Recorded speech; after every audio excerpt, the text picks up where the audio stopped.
This bill is just simply empowering the IRS to go after large number of American citizens.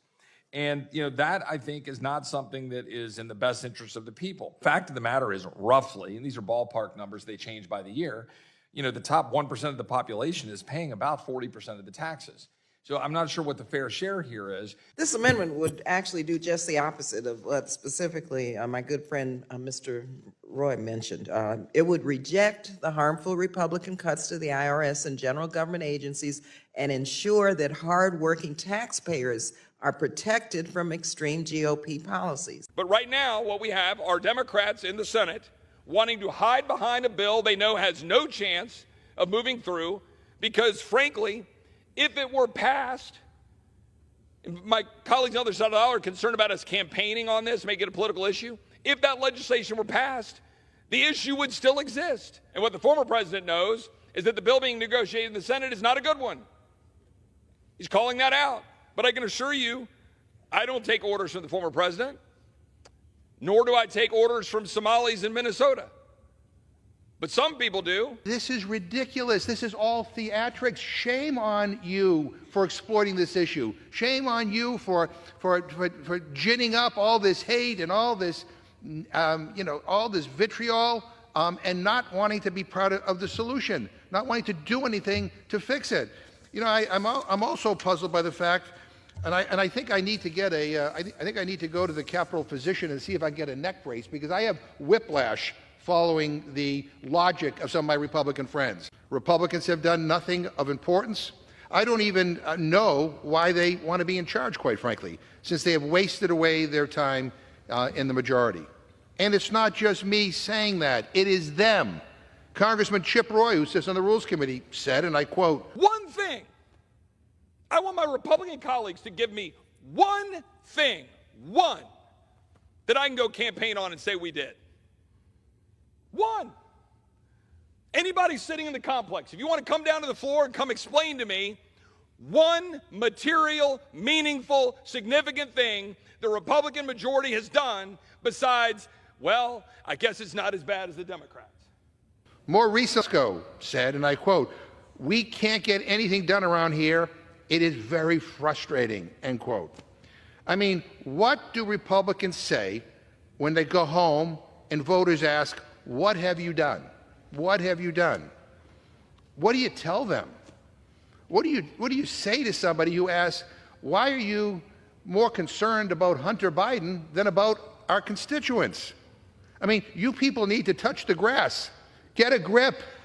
Get some help. I mean, Republicans have turned this place into one big SNL skit, except this isn't funny. Have you all lost your minds?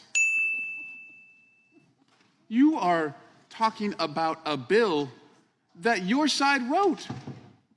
This was your bill. James Lankford is the second most conservative member of the Senate. The second most conservative member of the Senate. This is your guy. He wrote the bill.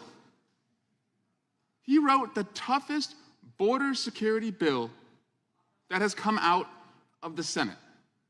And President Biden engaged with him, with other Democrats, to find a solution. Because they're in the solutions business.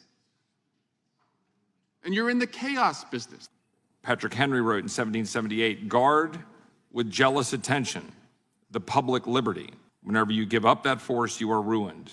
The great object is that every man be armed. Everyone who is able might have a gun."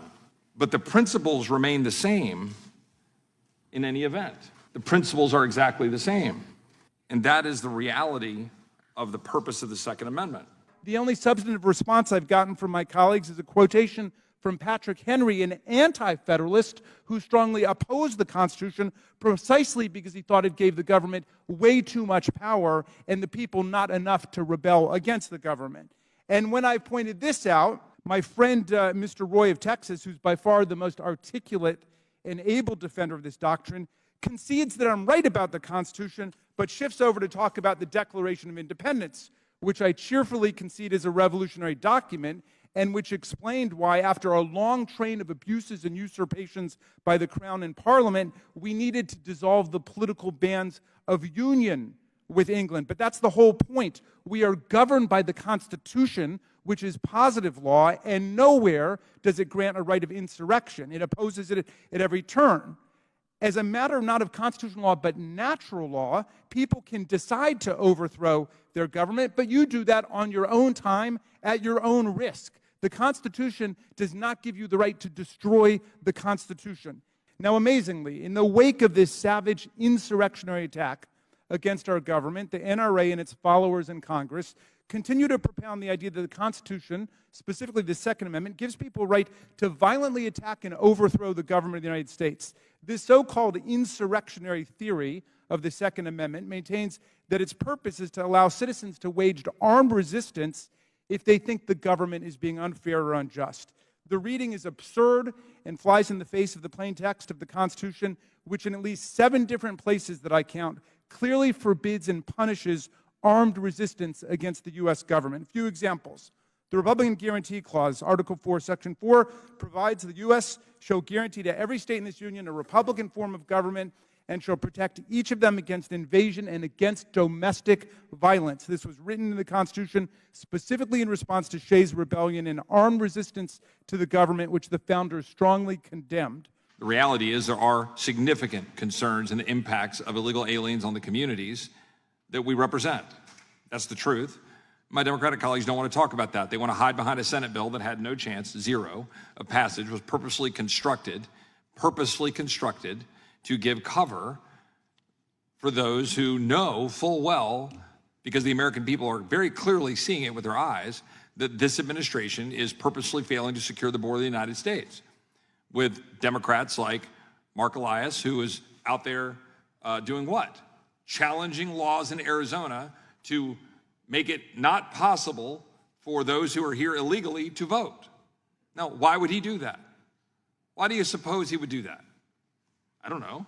Got some thoughts on that. I think it's pretty self-evident. I've been in this godforsaken town long enough to know that I'm going to get a bill that, as the bill we're voting on this week, busts the caps, spends more money, increases interest, increases spending, doesn't actually make any of the policy changes we promised. That's the town. You can actually oppose it beforehand with almost 100% degree certainty when you know exactly what's coming out through the system. And the system in this bill, which was very clear from all the signals being sent by the usual suspects, including the Chamber of Commerce Republicans, my colleagues on the other side of the aisle are alluding to, who were praising the bill, the same Republicans who have been complicit for several decades in allowing a border situation to get to the situation where we have thousands of Texans who are getting impacted by what's actually happening. So let me bring everybody back to reality and give you a little history lesson. The reason you oppose the bill is not because you have any policy issues with it. It addresses everything that you've been talking about for the last couple of years. Because all I have heard from any of you is noun, verb, border. Noun, verb, border. That's all you know. And then you get a border bill from the second most conservative member of the Senate, and let me tell you why you oppose it. You oppose it because Donald Trump opposes it. That's it. That is the simplest explanation. Occam's razor. The simplest explanation is the correct one. Donald Trump opposes it because Donald Trump wants to be president, because Donald Trump has 91 felony counts that he's facing, and the only way that those go away and he is not held accountable is if he's president. And if the noun, verb, border plan is no longer working and he can't use that as an issue, then he may not be president. Thank you very much, Mr. Chairman, and to our ranking member. My amendment would block the Republicans' proposed cut of $85 billion to the IRS and general government agencies and ensure that our government has the resources to prioritize economic justice, reduce fraud, and combat wealthy tax cheats. The cuts to general government agencies under the extreme GOP budget proposal hamper critical efforts by the IRS to combat waste, fraud, and abuse. My Republican colleagues claim to be committed to combating unethical payments in federal spending, but cutting these funds does just the opposite. By preserving IRS funding, we can better address the exorbitant wealth gap in America and create a tax system where everyone pays their fair share. Extreme wealth gaps are not just a source of economic injustice, but a major threat to democracy. The richest 400 people in the United States have 22,000 times the political power of the average worker. That's simply not right. My amendment would also help to reduce the deficit. On February 29th, the Congressional Budget Office released a report highlighting how rescinding $35 billion from the IRS will reduce revenues by $89 billion and increase the deficit by $24 billion over the next decade. By rejecting these cuts, we can actually reduce the deficit that Republicans mention so frequently and increase revenue, allowing us to reinvest in communities that need it the most. It's unacceptable to allow these reckless GOP budget cuts to increase the deficit and enable wealthy tax cheats to exploit our system. So I encourage my colleagues to reject these funding cuts by supporting this amendment, and I yield back the balance of my time. I thank the gentlelady from California. Does anybody seek to claim time in opposition? Mr. Chairman. Mr. Roy from the great state of Texas, I yield 5 minutes.